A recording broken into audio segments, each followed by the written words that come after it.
Fox 5 News at 10 starts right now. Anger, frustration, and forgiveness. Tonight, faith communities in Charleston and Atlanta gather to pay tribute to the 9 people who lost their lives in a historic black church. Tonight, faces now placed with the 9 names of those who never made it home from church Wednesday night. Good evening, I'm Tom Haynes. These are the pictures of the men and women killed at the Emmanuel AME Church, and now the man who shot them and killed them is being held on a $1 million bond. Dylan Roof is in court. He appeared there by video and showed little to no emotion. A Charleston judge set the 21-year-old's bond for a weapons charge, but a hearing for the murder counts will come later. Roof was at the prayer meeting at the church for an hour before he opened fire. Tonight, the Justice Department is investigating the shooting as a possible hate crime or domestic terrorism. Fox 5's Claire Sims is live in Charleston right now. Claire, you spoke to a woman there who lost her mother in this senseless violence. Yes, this has been a very difficult day for those families, really a difficult few days for these families as they continue to deal with what happened here inside Emmanuel AME Church in Charleston. Now, tonight, this entire street is blocked off. Police have closed the street so that people can come here and pay their respects. This is the largest crowd we've seen here over the couple of days that we've been in Charleston covering this. But one of the things that continues to resonate with people here tonight is the fact that these families showed such strength today in the courtroom. Just want people to know that I'm going to miss her and she will never be forgotten.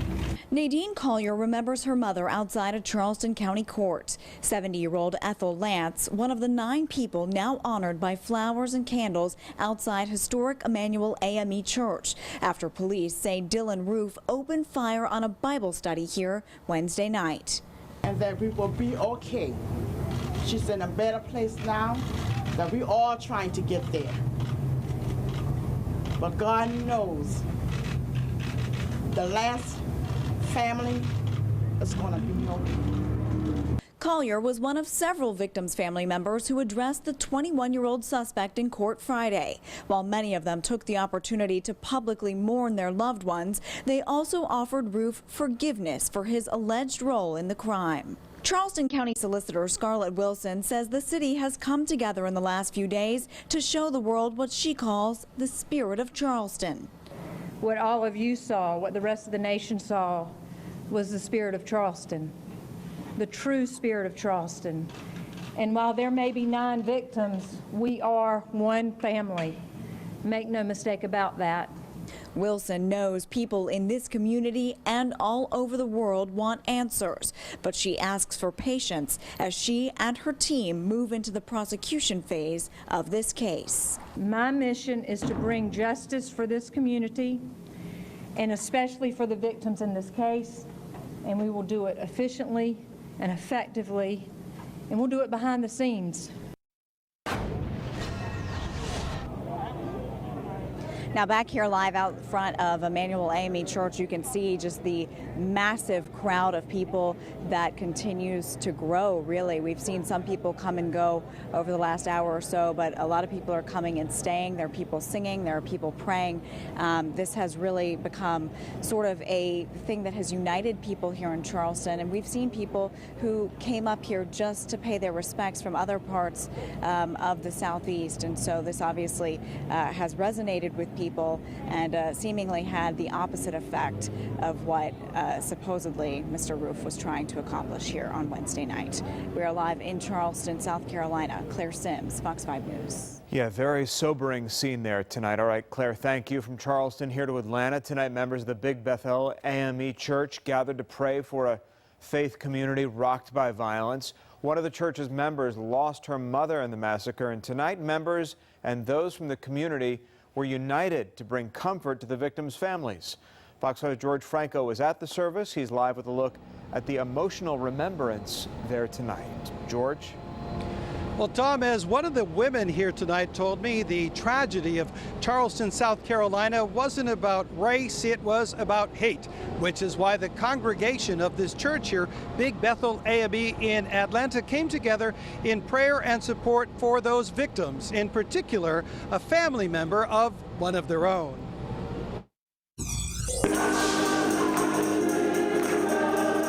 They came together in song and prayer at the historic Big Bethel AME Church in Atlanta. 9 candles were lit, one for each victim gunned down at Emmanuel AME in South Carolina, including Reverend Myra Thompson. Her daughter, currently in Charleston, is a member here. I'll say in public, as I said to her personally, is that we extend our love, we extend our prayers. We lost 9 people of the AME Church. Spiritual leaders spoke of the loss in South Carolina with true kinship. Both churches are so-called mother churches, the first AMEs in South Carolina and Georgia, established pre-Civil War during slavery. Both have been burned, both grappled with civil rights, and now both are struggling with senseless losses directly touching their congregations. We have to let go of any hatred and anger that we may have. Which was the message of reconciliation and spirituality, bringing together people of different races, faiths, and backgrounds after the terrible tragedy in Charleston. Just needed to do something to come together in prayer with other people to honor those lives, those victims. At the service, a collection plate was passed around to raise funds for the family of Myra Thompson. The senior pastor here told me that there will be a caravan going to Charleston, South Carolina to attend her funeral and other funerals of the victims. They are just waiting for the details of those funerals. Reporting live tonight in Atlanta, I'm George Franco, Fox 5 News. All right, George, thank you. A somber crowd marching in prayer and unity with the Charleston victims this evening from Georgia's state capitol to the prayer service at Big Bethel AME. Led by civil rights leaders and community and state activists, the crowd vowed that hate will not win. Today is for mourning, tomorrow's for the fight. You know, that mourning tonight, but the fight tomorrow. The fight for freedom, justice, and equality. Senator Ford said that activists will keep fighting for hate crime legislation and against politicians, he says, creating a racist atmosphere.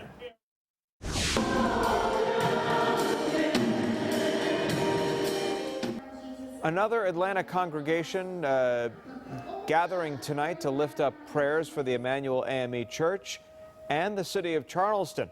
Members of the St. Philip AME Church holding a vigil tonight to honor the lives of lost and to pray for the community to heal after the shootings. One of the victims who was killed was a graduate of Clark Atlanta University. Today, a memorial was held in her honor, as faith leaders across Metro Atlanta are calling on people of all religions and races to pray together at Peachtree Christian Church tomorrow. Take a look at this group of people. The color of their skin is different, the way they worship is different. And that's the point of them being here together. This is not an African American problem. It's not a white American problem, it's an American problem. And the solution, they believe, will take everyone. The shock and the sheer horror of a man opening fire on a group of 9 peaceful and unsuspecting people in a church is nearly matched by the chilling police claims that the man wanted to start a race war. Our members are heartbroken, they're hurt, they're grieving. Meantime, the Clark Atlanta family remembering the graduate, Cynthia Graham Hurd, 54-year-old regional library science manager, who died with those 8 others serving the Lord she loved at Emmanuel AME Church. One of her dear friends, high school classmate Alpha Kappa Alpha sorority sisters, described the tragedy in the historic church where she too grew up and was baptized as unspeakable. Cynthia had a contagious smile, always helpful, always a lady. Dozens lit candles in memory of Cynthia and the other victims and vowed to grow stronger despite the unexplainable violence. When will those who hate realize that every act that they commit in the exercise of that hate simply makes love stronger?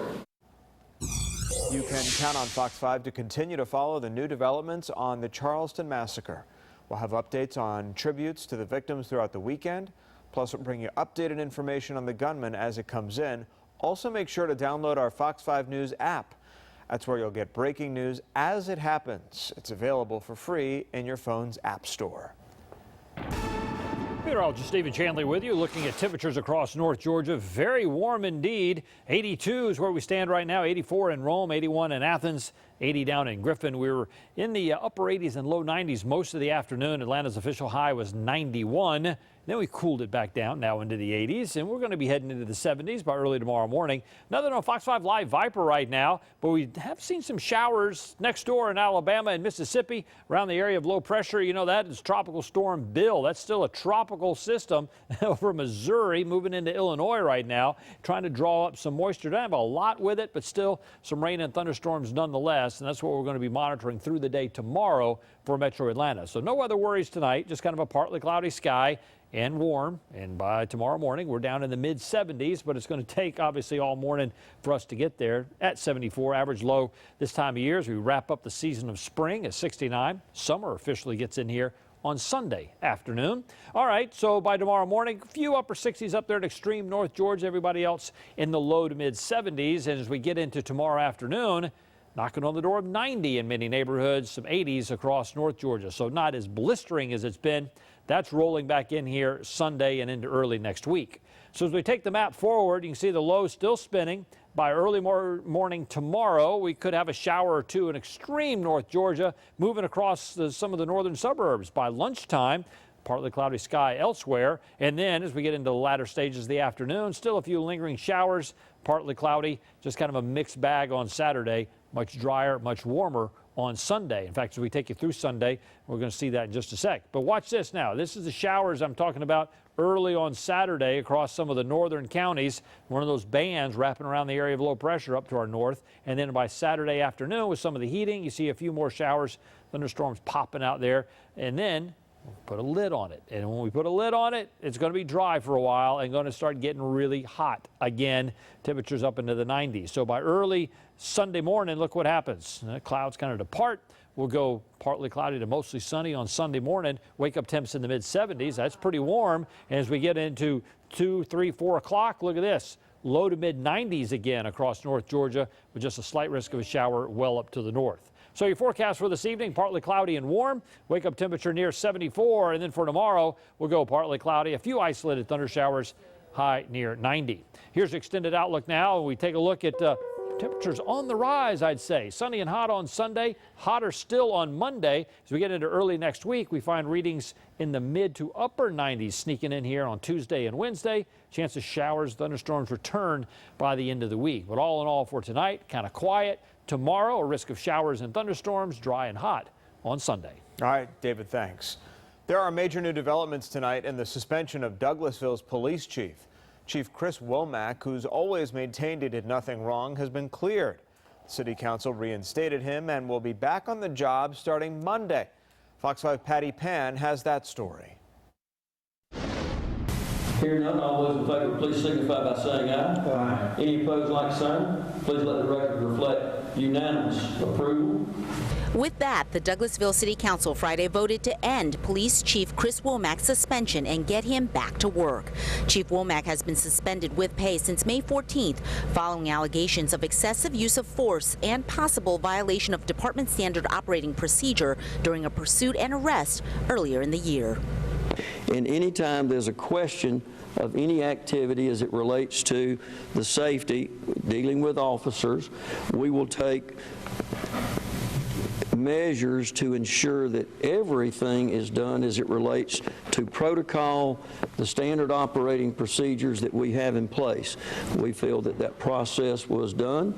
It was very exhaustive, and you've seen the results.